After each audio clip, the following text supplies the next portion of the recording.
Sorry for the long wait between videos, but this one deserved extra care because it marks the top third of the original set. The thing I've learned from doing this is that even the cards in the top third aren't all necessarily that great. But despite that, there are some relatively effective cards in the list. At the very least, they're all pretty good. Anyway, this list is going to start off with the original Primate-inspired Pokemon, so let's get started. 51. Primeape. This ape is somewhat prime. Fighting types are such a gamble in this game due to being resisted by so much, but Primeape at least fights back with attacks that can do more than 30 damage. Fury Swipes is alright, though you're probably not going to do 60 damage, so you honestly might as well just chance it and go into Tantrum. At least it doesn't confuse you automatically and does a high amount of damage for 3 energies, but the confusion drawback is dangerous. Primeape also has a low retreat cost, which might make retreating from confusion a decent possibility. Even as a last-ditch effort, dealing 50 damage is always a positive. With a mildly high HP, Primeape is a solid contender. 50. Dugtrio. Just like Magneton with Magnemite, you would think Dugtrio would be 3 times more powerful than Diglett, but instead it's only like 1.5 times more. It would be nice if it kept Mud Slap, but instead it has Slash, which is more expensive and only does 10 more damage. Earthquake is a reckless and costly move. If you use it too much, you're going to kill your bench slowly but surely, or at the very least weaken them when they finally come out. So unless you have a small bench or really need that 70 damage, avoid relying on it. Dugtrio fits the quality of a rare, non-holographic card with decent potential and power, but nothing overwhelming or impressive. At least it's better than most second stages as the opportunity to do damage against cards of fighting resistance, which is a good attribute.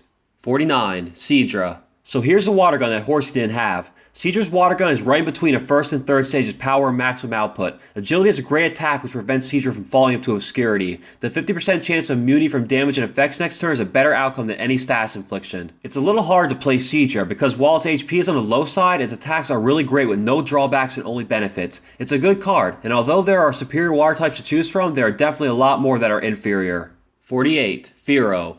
It doesn't exactly instill fear, looking like a poorly drawn goof in its picture. Regardless, Fearow's stats are relatively threatening. It has 2 solid attacks. The only downside is the cost, but since it's colorless, it's manageable. You're probably not going to want to sacrifice 2 double colorless energies to power up a 40 damage no condition attack, but if you want to, Drill Peck is there. Besides, agility is where it's at as a better and cheaper move. With its 0 retreat cost, semi-high HP, and resistance, Fearow should definitely get more consideration. 47. Rapidash. Rapidash is a unique fire type because it actually goes for strategy and consistency unlike most fire types that rely on power and energy consumption. Stomp is nothing great, but since it's only 2 colorless energies to use, it's versatile and could be worse. Possibly doing 30 damage instead of 20 is a welcome bonus. Agility is a great attack. For 3 energies, you have 50% chance of muting next turn. This can successfully keep Rapidash alive and kicking for several additional turns. Since all the other heavy fire hitters like Arcanine, Charizard, and Ninetales basically all the same attack, Rapidash should be a necessary inclusion in any fire deck. While it's not as powerful as these cards, Rapidash is still an underrated fire type and the free retreat cost doesn't hurt either. 46. Kadabra. In some ways it's superior to Alakazam, but not in many. Kadabra's biggest strength is incredibly powerful and affordable Super Psy. What makes it devastating is that it can even hit Psychic Resistance, can one-hit KO extreme threats like Hitmonchan and Machamp.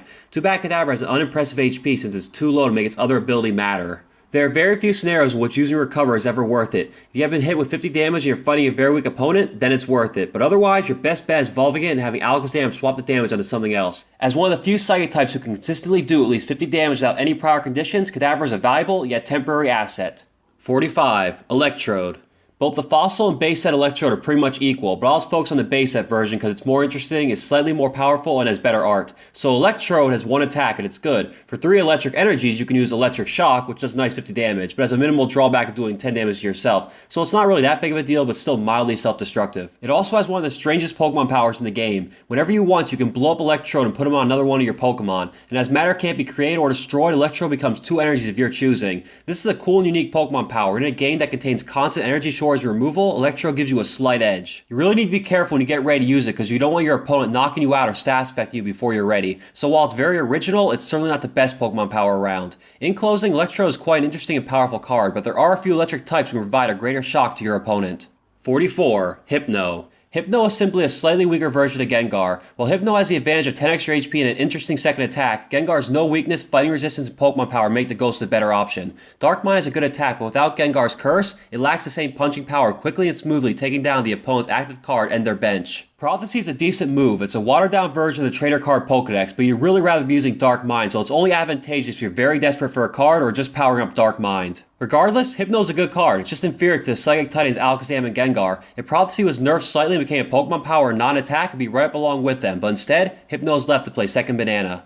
43. Nidoqueen. This final stage improves slightly on Nidorina, but doesn't offer too much in increased strength. Boyfriends is the dumbest attack name in the game as a generally pointless conditional, as you're probably not going to have any Nidokings in play, considering how difficult it is to get both powered up at the same time, let alone 2, 3, or even 4. Though the fact this attack has the potential to do 100 damage or 2 energies is somewhat amusing. Regardless, it's at least a consistent 20 damage. Mega Punch is strong, but not that strong compared to the other heavy-hitting Pokemon. She has a high HP and fairly cost-effective attack, so not anything amazing for a 3rd stage, and ultimately, you're much better off using Nidoking instead. 42. Golem. Golem is like Machamp, except worse in nearly every regard. Avalanche is good, but unfortunately costly. At least its energy cost allows you to pay for self-destruct when you need it. That attack is dangerous to everything. The 20 damage to both benches can be an awesome factor if you plan around it and your opponent unwittingly puts on a full bench. Sadly, Golem won't be surviving the explosive 100 damage attack, even with a defender. It certainly makes the match go quicker, which would be good or bad depending on your remaining prize cards. Either way, Golem is a respectable substitute to the other heavy hitters in the game. With a little more power and a little more HP, coming right up there with them. Still, it's got a few strengths and niches that the other ones can't fill, making it worthwhile in its own right. That's another 10 down, another 10 next time. The following list will have several representatives of the fire and water types. I can't promise I'll have the new installment out sooner, but I do promise it'll be out in at least a year. See you relatively soon.